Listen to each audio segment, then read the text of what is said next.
I'll bring you a sharp take on the day's biggest stories, bombshell newsmaker interviews, and A-list guests. And I guarantee you, no spin, no bias, no censorship, and no reason to go to bed. That's Dan Wootton Tonight, Monday to Thursdays from 9 on GB News.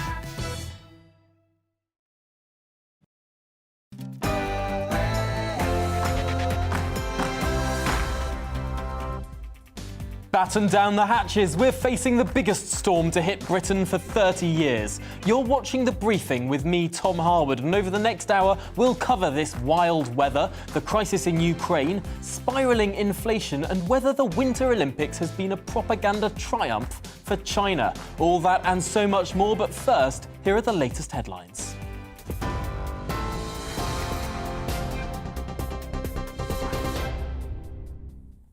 Good afternoon, it's 12 o'clock. I'm Rhiannon Jones in the GB newsroom. Storm Eunice has hit southern England, causing widespread disruption. Flights have been cancelled, roads closed and rail services suspended. People are being advised to stay at home after the Met Office issued red weather warnings, with gusts reaching up to 90 miles per hour. Hundreds of schools have been closed and all train services in Wales have been suspended. An emergency COBRA meeting will be held later to discuss the government's response to this latest storm. The Met Office is urging people to take the threat seriously. The main message has to be just take heed of these warnings. This is serious. We only issue red weather warnings when we think there is a threat to life. So please take these warnings seriously. Please stay inside, particularly across those red warning areas. But again, in that amber warning area, please only do it. Just think about whether you need to make that journey. Russia plans to stage massive drills involving ballistic and cruise missiles, with President Vladimir Putin overseeing the nuclear exercise tomorrow. The war games come amid heightened tensions with Ukraine, both sides accusing each other of ceasefire violations. In Poland, the US Defense Secretary Lloyd Austin said there's no evidence to suggest Moscow's moving its forces away from the border. He also reaffirmed America's commitment to NATO. Ironic that what Mr. Putin did not want to see happen was a stronger NATO on his flank. And that's exactly what he will see going forward. Hundreds of people have been rescued after a ferry caught fire between Greece and Italy in the early hours of the morning. The Greek Coast Guard has confirmed most of the 290 people on board the Italian-flagged ship were taken to the island of Corfu. There are no immediate reports of deaths or serious injuries. The cause of fire is not yet known. The first hearing of Prince Harry's claim against the Home Office may open court documents to the public. Mr. Justice Swift says parts of today's proceedings may be confidential and would destroy the application if released. But the reasons behind any conclusions made today would be revealed.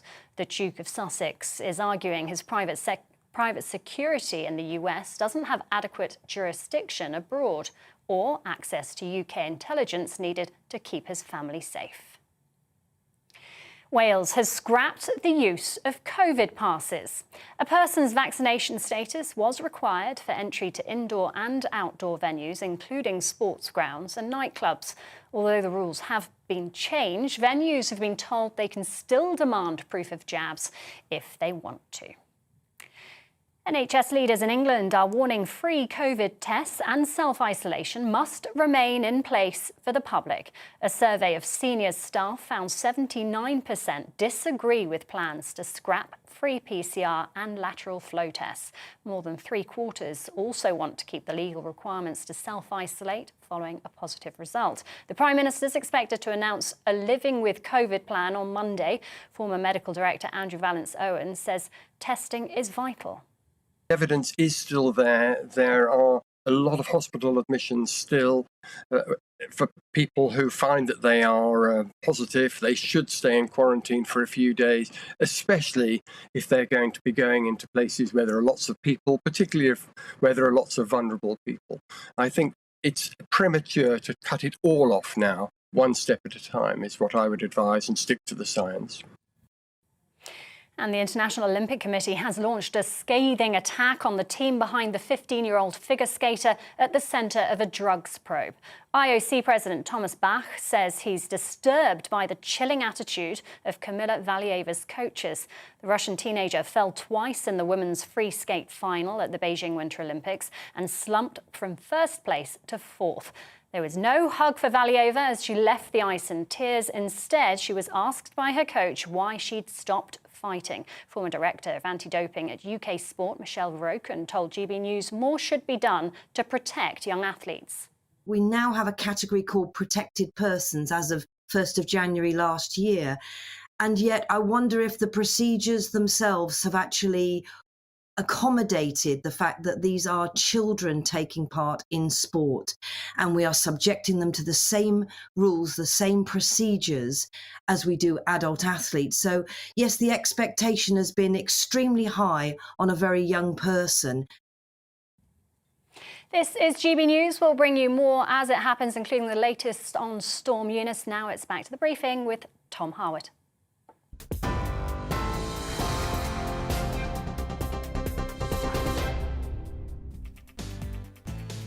Hello and welcome to The Briefing with me, Tom Harwood. Coming up on this hour, we'll bring you all you need to know about the wild weather battering Britain, Storm Eunice.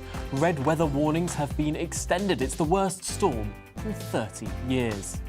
Also, the online harms bill, a necessary piece of legislation, or is it a threat to free speech? We'll hear from a voice from Big Brother Watch.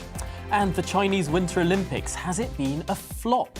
A propaganda triumph? And should China have been allowed to host it in the first place? We'll get all of that. And please do subscribe to our YouTube channel. We're edging towards 500,000 subscribers. Search GB News, or you can find us at youtube.com/GB News online. Really do subscribe, it's free.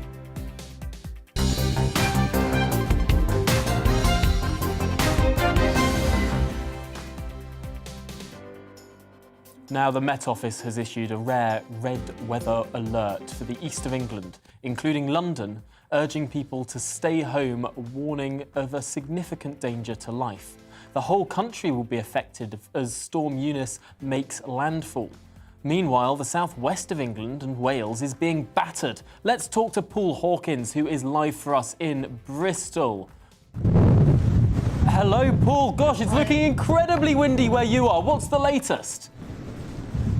Tom, I can tell you, in the last few minutes, it had strengthened so significantly that if I just show you, up over here, we were standing up there just now, we couldn't stand up. We were literally getting blown around all over the place. So we've decided to come down here. We're now sheltering from the wind. It has strengthened significantly in the last few minutes.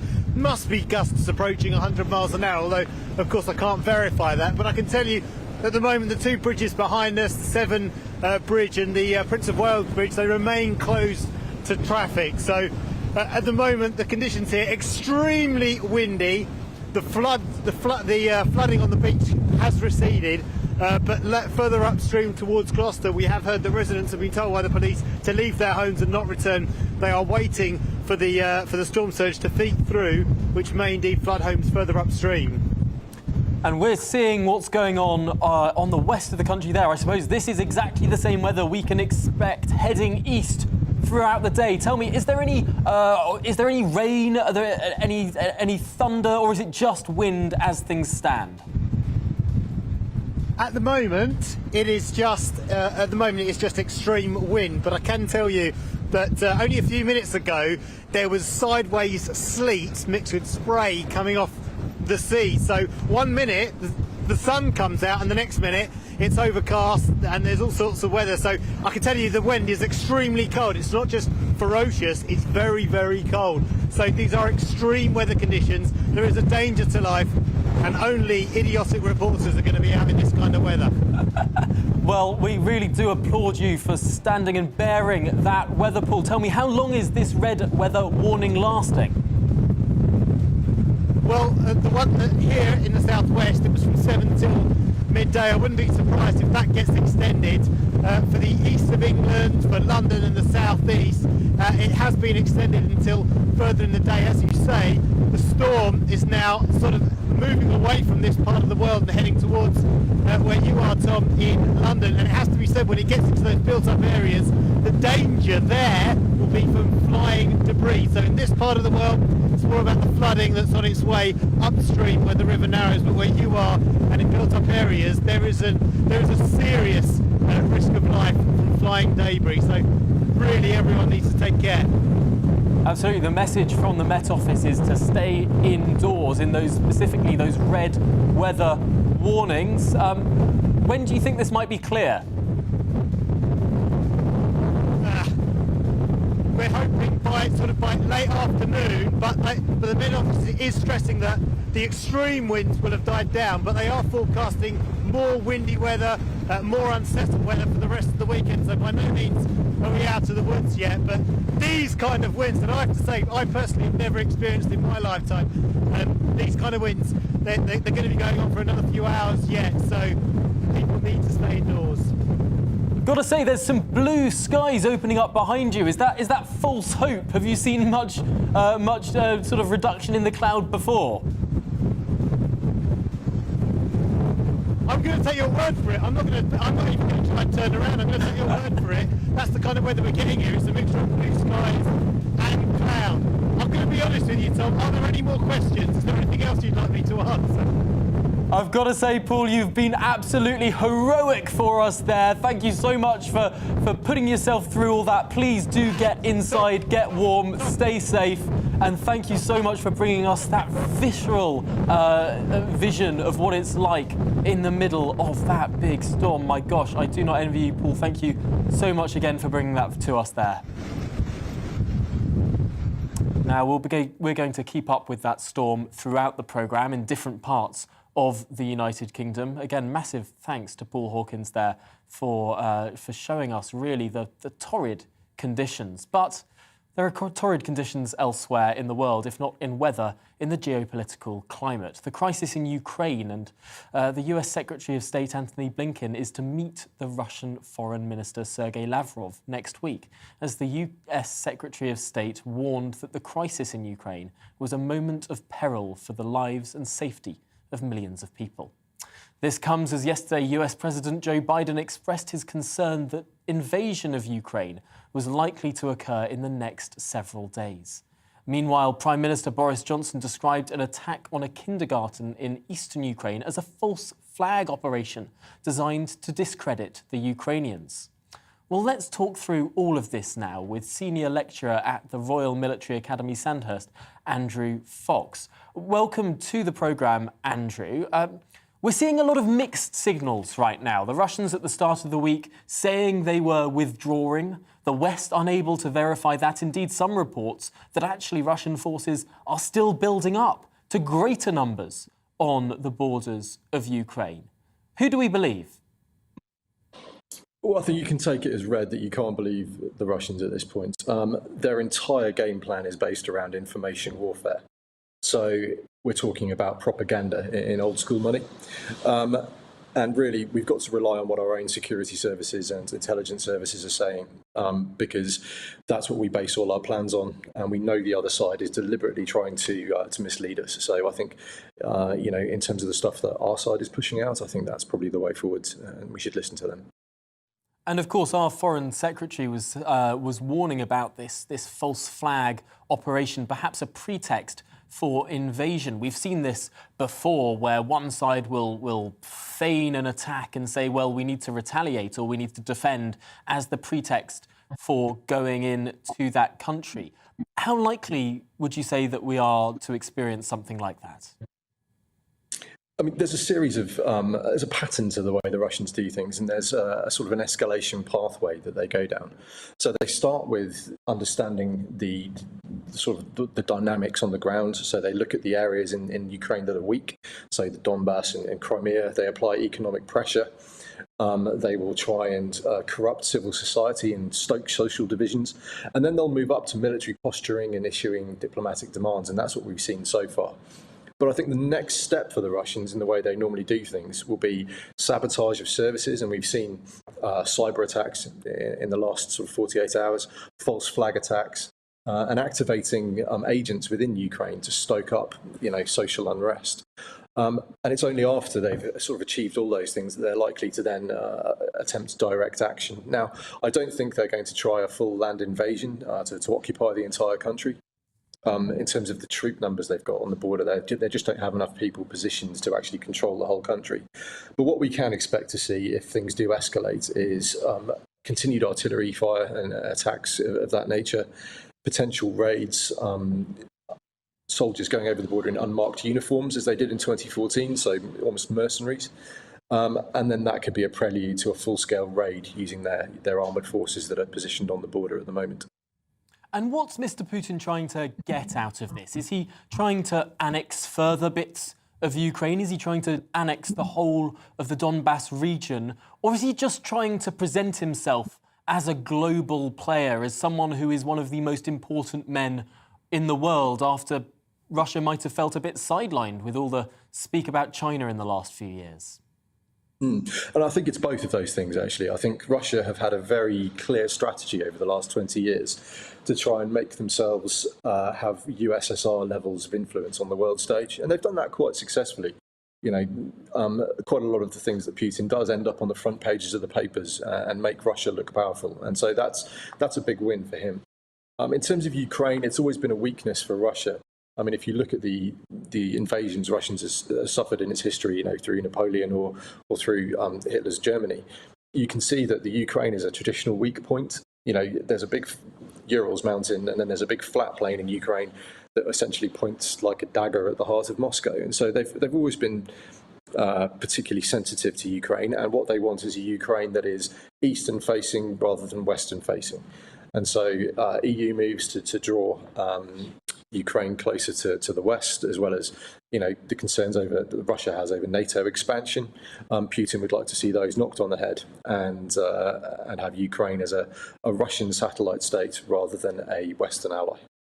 Now, I can understand the sort of historical idea that Putin would want Ukraine within his orbit, that sort of old-fashioned term, the sphere of influence. But does anyone in Moscow really believe that there might be invasion of Russia in the future, that they need to control this area because people might invade? Do they genuinely think that NATO is anything other than a defensive alliance? There's certainly a paranoia on the Russian side. If you look at the way they've developed their military over the last 10 years, they're actually focusing on defensive capability against NATO strengths. So they've focused on, close shore naval defences, anti-aircraft, missile systems to negate NATO's air power advantage. And so there is definitely a sort of strategic paranoia in Moscow on that one.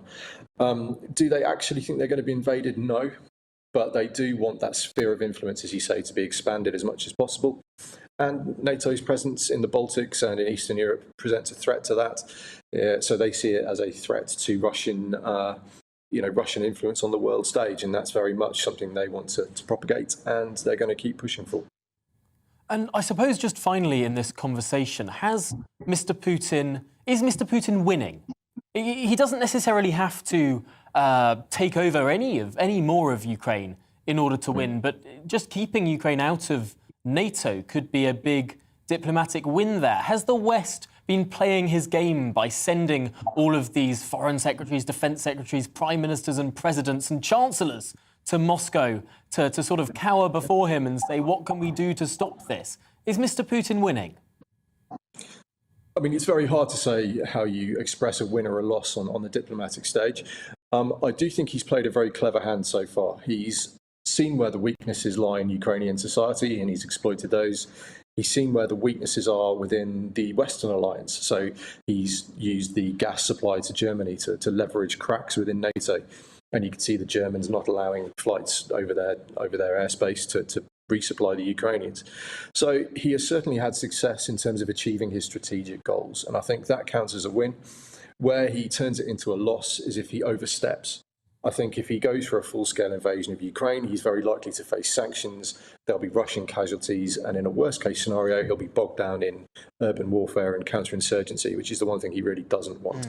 So he's treading a fine line at the moment, but I would say strategically he is having success and meeting some of his goals, and he's on the front page of every paper in the world, and Russia look powerful. So he's in a fairly good place, and he's got the initiative at the moment, I'd suggest.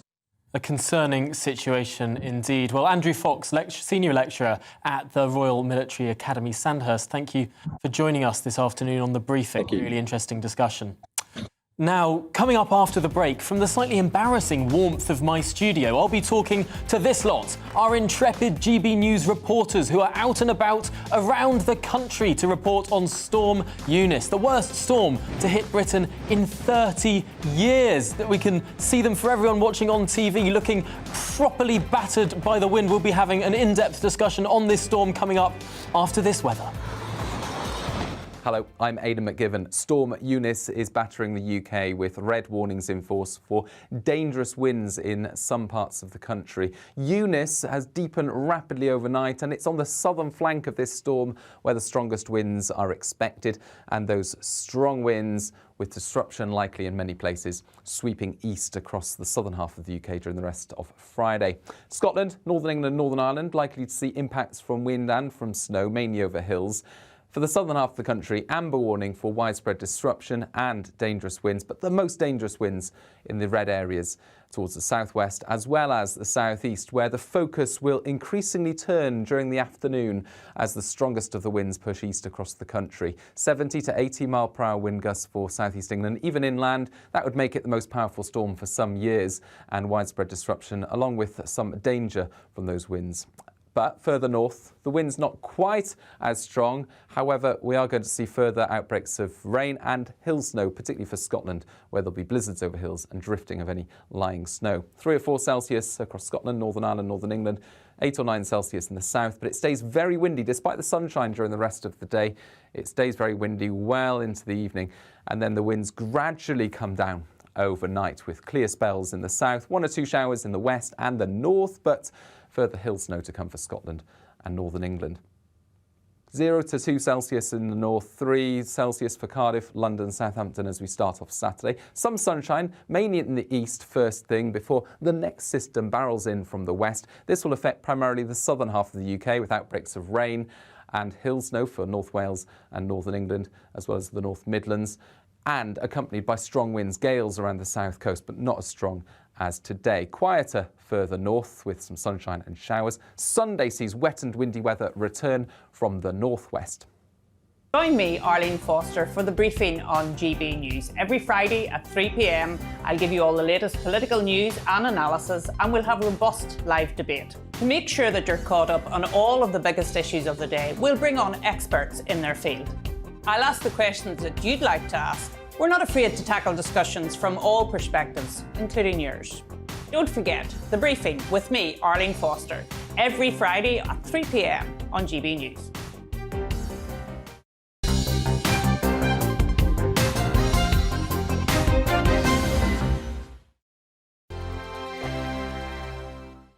GB News is the UK's home of discussion and debate from all perspectives. To stay up to date on the latest stories, make sure that you subscribe to the GB News channel right here on YouTube. You can watch us live 24/7 across the whole world. You can also check out exclusive content and catch up on previous episodes of your favourite shows.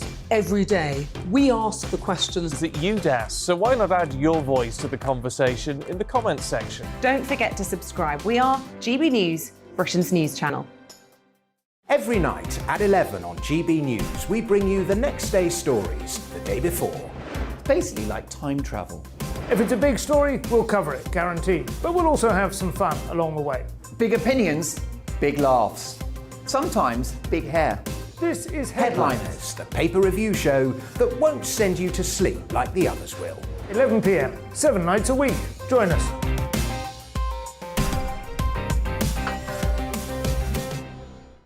Hello there, I'm Eamon Holmes. And I'm Isabel Webster. And we hope you can join us for Breakfast with Eamon and Isabel. You make me laugh out loud, belly laugh. Is that important first thing in the morning? Yeah, absolutely. And there's me trying to be deadly serious. News is a serious business. Yeah, I have to rein you in sometimes. Well, it doesn't stop us laughing at it. It doesn't stop us having an opinion on what's going on. Yeah. And it certainly will not stop us reflecting what you think. Weekdays from 6 to 9:30 on GB News. I'm Dan Wootton. Join me Monday to Thursday from 9 to 11 for the feistiest and most fun news debate on TV, where free speech reigns. I'll bring you a sharp take on the day's biggest stories, bombshell newsmaker interviews, and A-list guests. And I guarantee you, no spin, no bias, no censorship, and no reason to go to bed. That's Dan Wootton Tonight, Monday to Thursdays from 9 on GB News.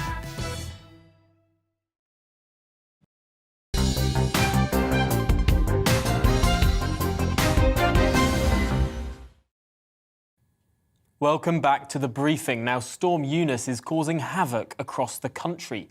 Rare red weather warnings, that's difficult to say, meaning there is a danger to life from flying debris, have been issued by the Met Office, covering much of southern and eastern England, as well as South Wales. Gusts of up to 92 miles an hour have been recorded on the Isle of Wight already today. Hundreds of schools are closed and travel networks are experiencing cancellations and major disruption. Power cuts have left thousands of properties in the southwest of England and South Wales without power. Here are the latest developments. As dawn broke over Porthleven in Cornwall, a taster of the awesome power of Storm Eunice. This area under a rare red weather warning as Eunice's winds barrel ashore. Along the coast in the Welsh port of Porthcawl, the harbour walls took a real battering from the waves whipped up by the now storm-force winds. Millions of people are being urged to stay at home for the day as one of the worst storms in a generation works its way across the country. And the Coast Guard has warned weather watchers to stay away from the coastline because of the very obvious danger they could be washed out to sea. Still, here in Weston-super-Mare, locals couldn't resist dodging the waves on the seafront. In the Severn Estuary, the waves haven't been as high, but walking the dog is far from pleasant. Actually, coming up here looks worse than what I imagined it to be. My bedroom window overlooks the sea, and I just thought, oh, it doesn't look too bad. But now coming up here, I'm thinking maybe I should get some sandbags. Already there is major travel disruption, with many trees blown down, including this one in Bude in Cornwall. Across Wales, all train services have been cancelled. Elsewhere, across southern England in particular, other train services have also been severely restricted, with cancellations, delays and reduced timetables. South Eastern Railways says it's working to rescue passengers stranded on a train between Tunbridge and Sevenoaks. So we were meant to be going to London Paddington for about, originally it was going to be about 9:30, but we've obviously had to leave a lot earlier, so it's 8:15 and we're trying to get on a train and still waiting for one. Yeah, so I've just found out that my train is cancelled because down at the bottom the signs all say it's up. So I was going to go to London, and yeah, I think so far all of the trains in the next hour are cancelled. Ferry services across the south have now been cancelled. This service, one of the last to brave the waves as the front end of Storm Eunice moved in. Further north, it's the snow that's bringing problems, like here in County Durham. A covering so far, but combined with the strong winds, it's likely to bring blizzard conditions. In Aberdeenshire, it's clearly fun for some, but travel is likely to be badly disrupted in the hours ahead. In the Irish Republic, more than 50,000 homes are already without power. The owners of this home near Cork had a lucky escape after the storms brought this tree crashing down. As Storm Eunice continues to plough her way across the UK, the advice for now is stay at home if you possibly can until conditions improve this evening. Mark White, GB News. Well, let's get more on the view from around the country now with GB News Wales reporter Lily Hewitson, GB News reporter Rachel Sweeney, who's in County Durham, and GB News East of England reporter Amelia Harper. Rachel, let's start with you. We've just seen scenes of the snow in County Durham across our screens. What's it like where you are?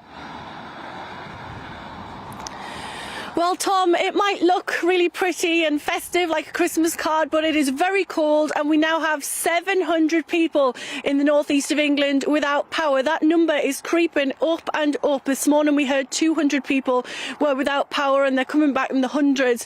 There really is a sense of having to catch up here. As you know, we've struggled since Storm Arwen with the clean-up operation right across the northeast of England, because every time we start to get somewhere, another storm comes in and sets us back. We really are playing catch up here. I've been speaking to people in Towlaw, which is behind me here, that's covered in snow. There's about 3 to 4 inches, and they say they're coping well, but this is an area that has it all the time.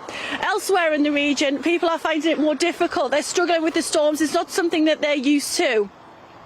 Well, let's get more on what might be coming your way a little bit later with Lily Hewitson, who is in Wales for us now, bearing the brunt of what's coming across from the west. Lily, what's the picture with you? High winds? Yes, good afternoon, Tom. I can't quite hear you as it is incredibly windy down here on Barry Island. Since I last spoke to you and spoke to Patrick and Anaya onto the point, about an hour ago, about 6,000 homes here in Wales were without power, but in the last hour that's doubled. It's around 12,000 homes now are completely without power here in Wales. Of course, that red weather warning is right across the south coast of Wales, with winds, expected up to 90 miles per hour as we've been reporting throughout the day. Now, of course, it is that danger to life with flying debris. Just behind me, there's a bandstand where sheets of metal have just come off and flown in the other direction. We're keeping safe and keeping out of the way of it, but plenty of precautions in place here in Wales. No train services running at all, school closures, and people are being told to stay home and stay safe if possible. Well, Lily, I have to say it does seem pretty precarious where you are. High winds, you spoke about flying metal. Have you seen any other flying debris this morning? Not that I've seen. When I drove down to Barry from Cardiff earlier on this morning, the roads were desolate pretty much. We've just got a little bit of a break in the wind there. There wasn't hardly any cars out on the road. I think I saw 3 people walking down the road in about the 10-mile journey between Cardiff and Barry. And not too much. I think a lot of people had prepared for the incoming storm. There weren't too many bins kind of out on the road. We did pass a petrol station about a mile away. Woo! A petrol station about a mile away where part of the roof had actually come off, and there were fire services seeing to that. So I haven't seen too much devastation where I've been, kind of in Barry and Cardiff and the surrounding areas, but I'm sure a lot of people have been putting those extra safety measures in place to kind of protect their homes and businesses. Well, Lily, I will let you try and recover from some of that wind. That's obviously a very tricky place there. Let's swing over to the other side of the country now with Amelia Harper in the east of England. What's it like where you are, Amelia? Well, Tom, you've just caught me with a bit of debris flying in my eye, and I think that's really the take-home message from environment agencies and the Met Office today. That's a real concern, is flying debris. If I look around, I walked past my own house earlier, and a roof tile had fallen off very close to hitting cars there. And interestingly, we are in the centre of St Albans here, and what I think is happening is this is very much this funneling effect through town centres and cities. And I think that's what we're seeing across the country. But, this storm first started in that southwest area. It's now moving eastwards. As you can see, it's very busy and blustery. I'm being blown about. Near the coast, we're seeing 100-mile-an-hour gusts, just under that, maybe around 90. And inland here where I am, it's more like 80. But actually, Tom, a major incident has just been declared across Suffolk in response to the storm. They are very concerned concerned, actually, about people attending coastal areas in particular, because Suffolk coastline has one of the fastest rates of erosion across the whole of Europe. There's also a warning across Norfolk not to go near the coastline. I'll be heading down to the coast in Essex just a bit later on to see what's happening there, Tom. If anything like the winds that we saw with Lily are heading your way, please do stay safe. And thank you for bringing us that latest developing news on this storm. Thank you to everyone there. The views from across the country, from Wales, County Durham and the east of England there. Well, coming up in the next half hour, we'll be discussing the online harms bill, potential censorship of the internet, the cost of living crisis and the China Winter Olympics. Has it flopped? Well, stay tuned to find out. But first, it's your latest headlines.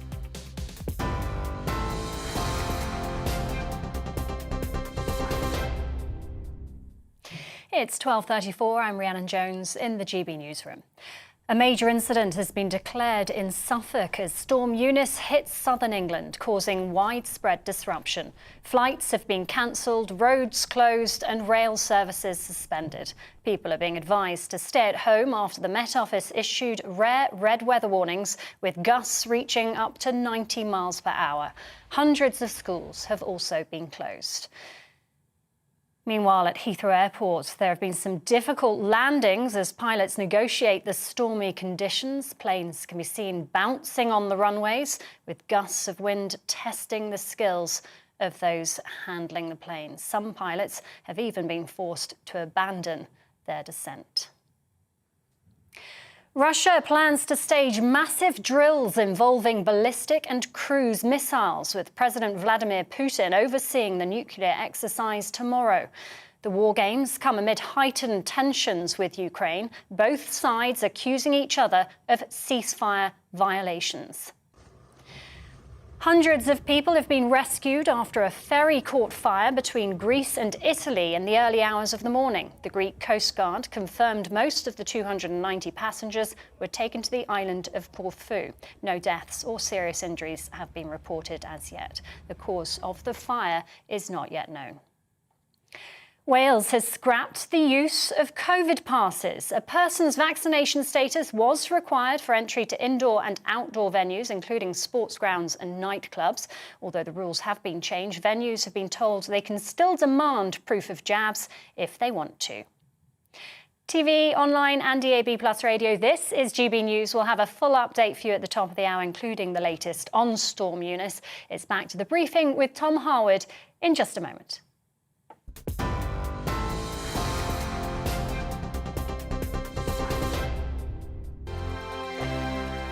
GB News is the UK's home of discussion and debate from all perspectives. To stay up to date on the latest stories, make sure that you subscribe to the GB News channel right here on YouTube. You can watch us live 24/7 across the whole world. You can also check out exclusive content and catch up on previous episodes of your favourite shows. Every day, we ask the questions that you'd ask, so why not add your voice to the conversation in the comments section? Don't forget to subscribe. We are GB News, Britain's news channel. Every night at 11 on GB News, we bring you the next day's stories the day before. Basically like time travel. If it's a big story, we'll cover it, guaranteed. But we'll also have some fun along the way. Big opinions, big laughs. Sometimes big hair. This is Headliners, the paper review show that won't send you to sleep like the others will. 11 p.m, 7 nights a week. Join us.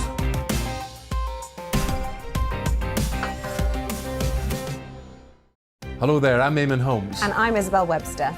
And we hope you can join us for Breakfast with Eamon and Isabel. You make me laugh out loud, belly laugh. Is that important first thing in the morning? Yeah, absolutely. And there's me trying to be deadly serious. News is a serious business. Yeah, I have to rein you in sometimes. Well, it doesn't stop us laughing at it. It doesn't stop us having an opinion on what's going on. Yeah. And it certainly will not stop us reflecting what you think. Weekdays from 6 to 9:30 on GB News. I'm Dan Wootton. Join me Monday to Thursday from 9 to 11 for the feistiest and most fun news debate on TV, where free speech reigns. I'll bring you a sharp take on the day's biggest stories, bombshell newsmaker interviews, and A-list guests. And I guarantee you, no spin, no bias, no censorship, and no reason to go to bed. That's Dan Wootton Tonight, Monday to Thursdays from 9 on GB News.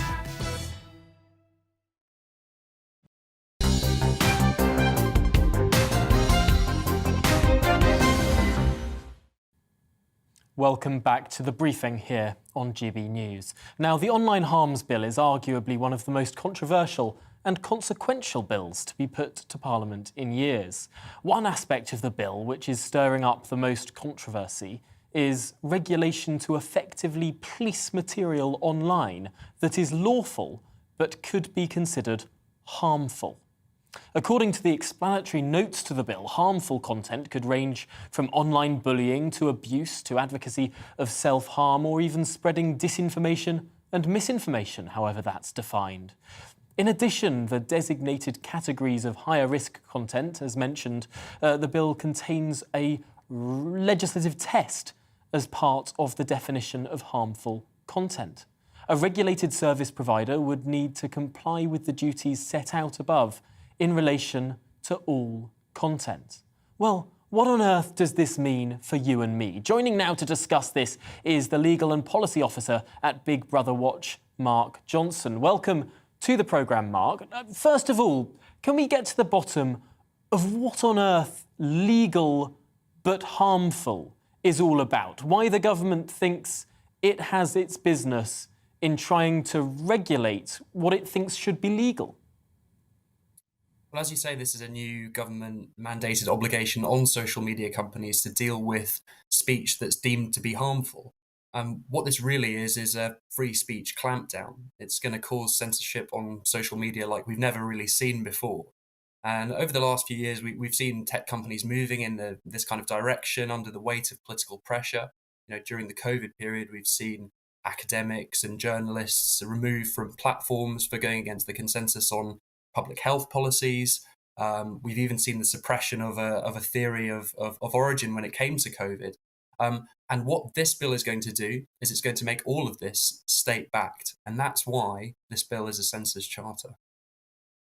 I suppose that the advocates of this bill would say that more needs to be done to keep people safe online. Shouldn't it be the job of government, particularly when it comes to children, to prevent them accessing harmful material? Absolutely, and where you will find no disagreement between campaigners is that most people do think that the rule of law has to apply online. But this idea that some free speech could actually be considered harmful is deeply worrying. And what you may have seen Priti Patel saying earlier this week is that she wants social media companies to scan our Facebook and Twitter posts for allegedly harmful words. I mean, this is absolutely absurd.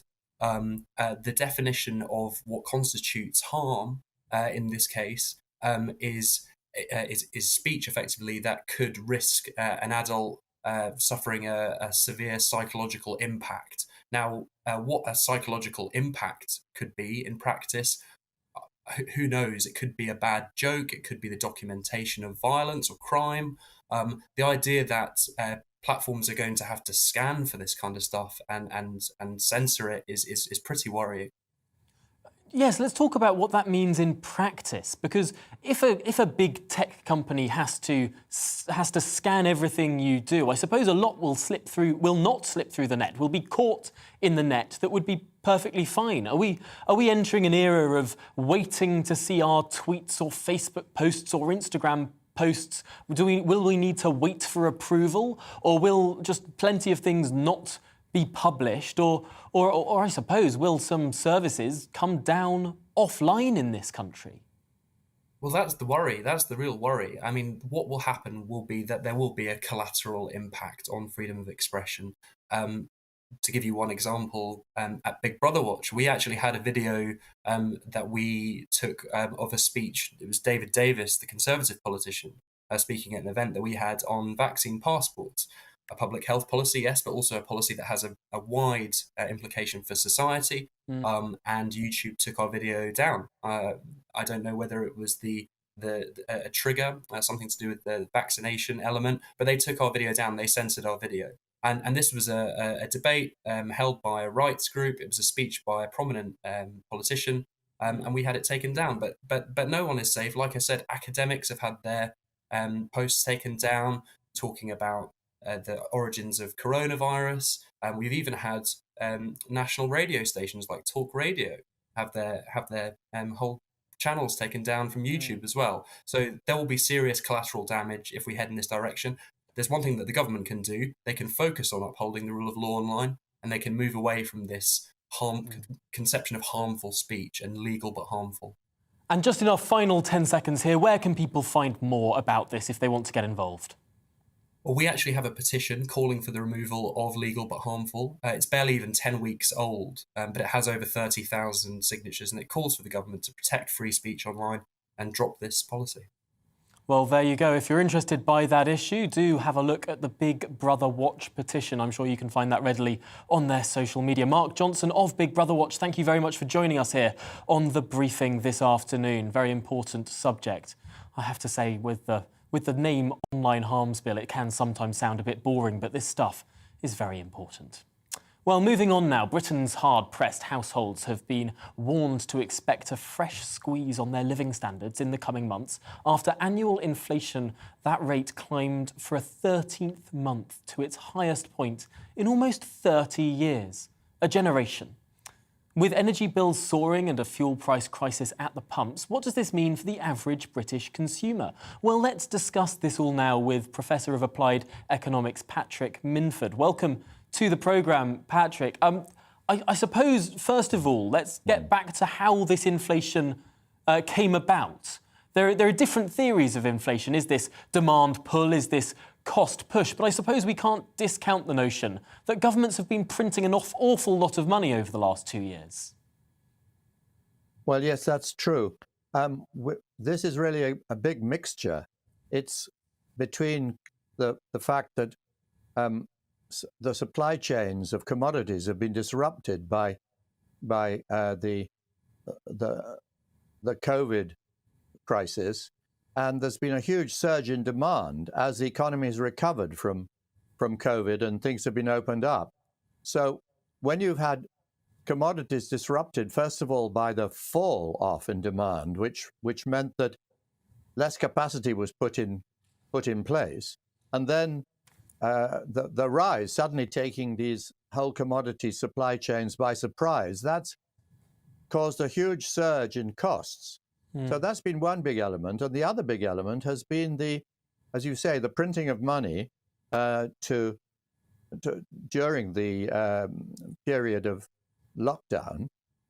And of course, the big push out of things like furlough payments that have helped demand stay up, and since, of course, the COVID has gone through, and we're recovering from it all. There's been a big surge in the economy. I mean, the economy grew last year by nearly 8%, having dropped by 9% the year before. So these are big things that have taken the cost of living up to these very high levels. Yes, a big mix of causes, and of course this is not just affecting the UK. High inflation in Europe, very high inflation in the United States of America as well. I suppose the next question has to be, what can be done to sort it out? Because usually the solutions to inflation are pretty painful for consumers. Yes, well, the Bank of England is now tightening monetary conditions and raising interest rates and not printing so much money. So that's going to start happening now, and that's going to stop, I think, the economy growing quite so fast and cool down demand. And I think you will see interest rates rising to about 1% by the end of the year, and then perhaps up through towards 2% in the year after. And that will cool things off quite a bit.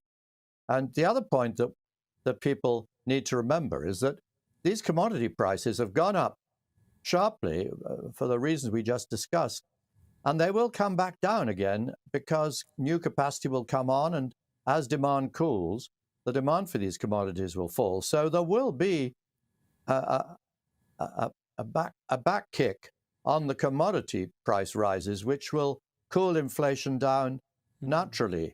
So you'll get a reversal of all these cost push effects that we talked about, which will, I think, come to help the Bank of England as we go through into 2022.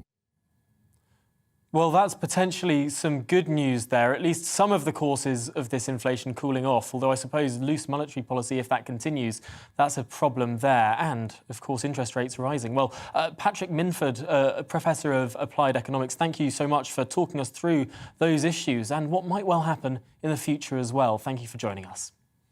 Now, this weekend sees the end of Beijing 2022, a Winter Olympics perhaps most extraordinary for the fact it took place at all, given pandemic restrictions. Then there's the controversy over why China was awarded the Games at all, a regime which has detained an estimated 1 million Uyghur Muslims in camps. And don't forget that the Russian athlete who failed a drugs test but was inexplicably allowed to compete anyway.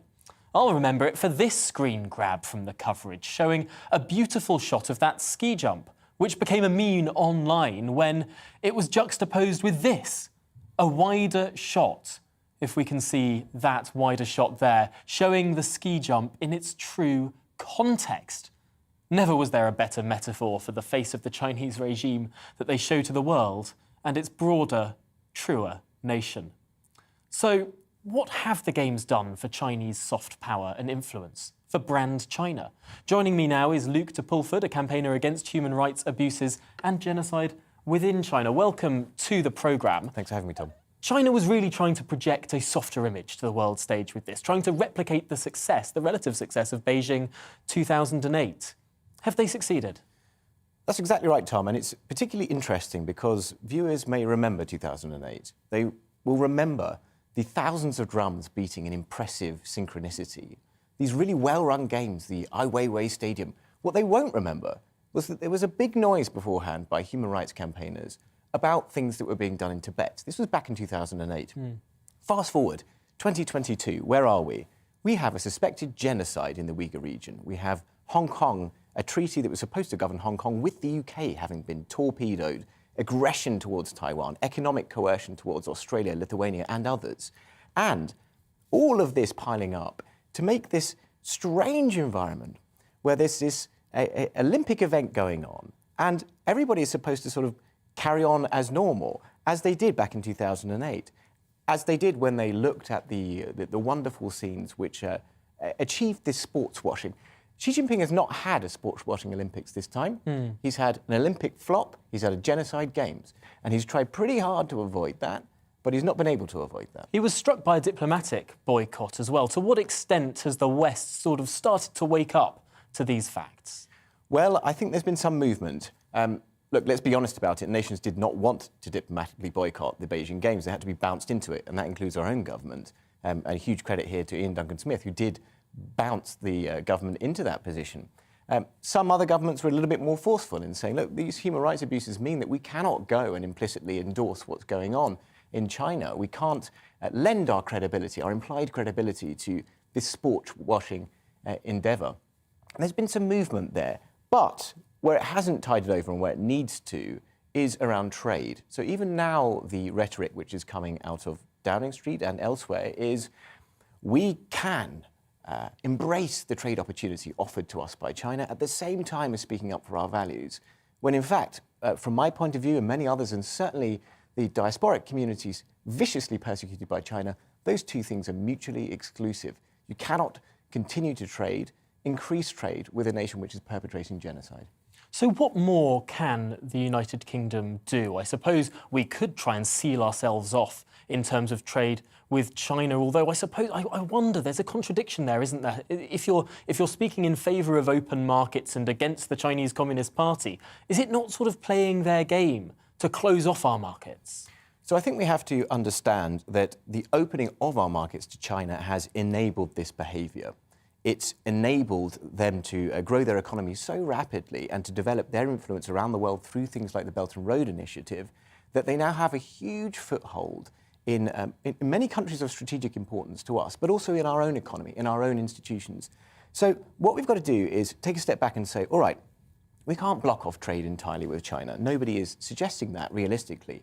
But what we must not do is continue to invest in institutions which are perpetrating mass atrocity crimes. That is currently the state of play. In Xinjiang, there is a huge institution, paramilitary institution, which is like a government within a government, called the XPCC, the Xinjiang Production and Construction Corps, controls nearly everything in Xinjiang. There's loads of UK money going into that, loads of commerce, loads of imports from that region.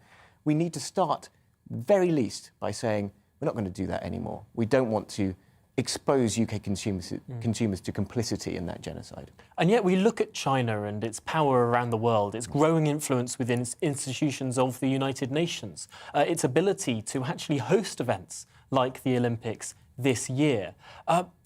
Has China now gone past the point of no return? Has it simply become too big? By the end of this decade, expected to be the biggest economy in the world.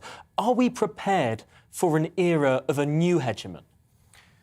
China is dependent on us as much as we are dependent on China, in fact, perhaps even more so. It's a little bit of a misnomer in this whole calculation that it is an inevitable consequence that we're going to end up with China as the dominant global economy. It's not necessarily the case. It's the case if we allow it to be the case. At the moment, the rhetoric which is developing increasingly in Europe and elsewhere is we need to reduce our dependency strategically upon China, and democratic nations need to do that together. And if they do, then I think that we will develop something of a backstop against what is becoming a bit of a steamroller in the Chinese economy, getting its own way, being able to behave the way that it wants with impunity and still getting all the benefit from our markets. That cannot be right. And if we believe in international institutions, the rules-based order, we're going to have to take a stand against it. Well, Luke de Porford, thank you so much for that perspective. It's something that I don't think we've discussed enough over the course of this Olympic Games, and indeed the awareness of the atrocities that are going on, particularly in Xinjiang. Luke de Porford, their human rights campaigner, who's campaigned against human rights abuses and genocide within China. Well, you've been watching The Briefing with me, Tom Harwood. Isabel Oakeshott is back next week, so stick around for that. But up next, it's On the Money with Liam Halligan. For now, I'll leave you with your weather forecast. Hello, I'm Aidan McGiven. Storm Eunice is battering the UK with red warnings in force for dangerous winds in some parts of the country. Eunice has deepened rapidly overnight, and it's on the southern flank of this storm where the strongest winds are expected, and those strong winds with disruption likely in many places, sweeping east across the southern half of the UK during the rest of Friday. Scotland, Northern England, Northern Ireland likely to see impacts from wind and from snow, mainly over hills. For the southern half of the country, amber warning for widespread disruption and dangerous winds, but the most dangerous winds in the red areas towards the southwest as well as the southeast, where the focus will increasingly turn during the afternoon as the strongest of the winds push east across the country. 70 to 80 mile per hour wind gusts for southeast England. Even inland, that would make it the most powerful storm for some years, and widespread disruption along with some danger from those winds. But further north, the wind's not quite as strong. However, we are going to see further outbreaks of rain and hill snow, particularly for Scotland, where there'll be blizzards over hills and drifting of any lying snow. 3 or 4 Celsius across Scotland, Northern Ireland, Northern England, 8 or 9 Celsius in the south. But it stays very windy despite the sunshine during the rest of the day. It stays very windy well into the evening, and then the winds gradually come down overnight with clear spells in the south, 1 or 2 showers in the west and the north, but further hill snow to come for Scotland and Northern England. 0 to 2 Celsius in the north, 3 Celsius for Cardiff, London, Southampton as we start off Saturday. Some sunshine, mainly in the east first thing before the next system barrels in from the west. This will affect primarily the southern half of the UK with outbreaks of rain and hill snow for North Wales and Northern England, as well as the North Midlands, and accompanied by strong winds, gales around the south coast, but not as strong as today. Quieter further north with some sunshine and showers. Sunday sees wet and windy weather return from the northwest.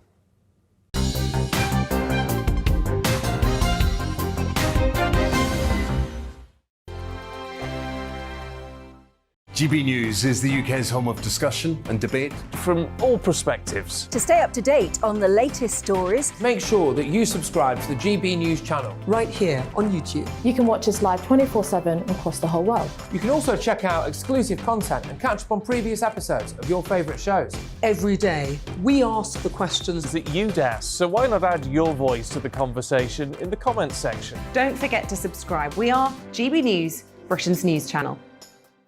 Every night at 11 on GB News, we bring you the next day's stories the day before. Basically like time travel. If it's a big story, we'll cover it, guaranteed. But we'll also have some fun along the way. Big opinions, big laughs. Sometimes big hair. This is Headliners, the paper review show that won't send you to sleep like the others will. 11 p.m, 7 nights a week. Join us.